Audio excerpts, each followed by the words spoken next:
...2003'ten beri İstanbul'a geldik. O seneden bu zamana kadar sürekli lokanta işinde çalışıyoruz. Yazın baktığımız zaman zorluğu ayrı bir... Kışın baktığımız zaman ise ayrı bir zorluğu var. Yazın özellikle çok sıcak olması, havanın nemli ve ocağın önünde durduğumuz zaman kömürün sıcaklığı ve toz, duman... Belli bir yerden sonra artık yemeden tamamen kesiliyorsun. Sadece suya odaklanıyorsun. Ama kışın baktığımız zaman millete kışın çok kolay gözüküyor. Aslında kışının başka bir zorluğu var. Kışında baktığımız zaman herkes diyor ateşin önündesin, sıcaktır, güzeldir. Bu sefer terleyip dışarı çıktığın zaman direkt hastalanıyorsun. Ateşin önündeyiz. Yani gelen müşterileri memnun etmek için ister istemez zorluğunu çekiyoruz. Ama başka bir şey ise onların da zorluğu vardır.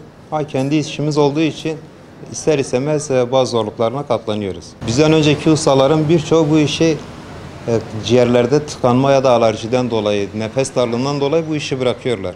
Yani birçok ustamda görmüşümdür, sağ elini daha fazla kullandığı için, ateşe yaklaştırdığı için sağ eldeki kılların hepsinin beyazladığını gördük. Yani bu işin sonu genelde iyi olmuyor. Yani duman, hani bir sigara bir insan içtiği zaman o kadar uyarıyorlar, işte kanser, gırtlak kanseri ve bir sürü hastalık.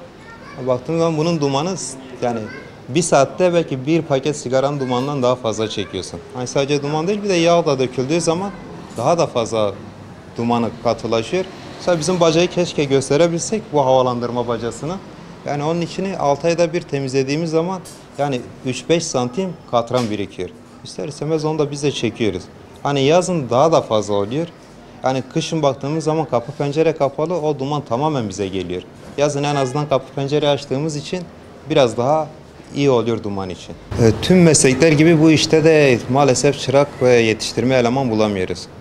Yani baktığımız zaman genelde öğrenciler çalışmak için geliyor 3 aylık.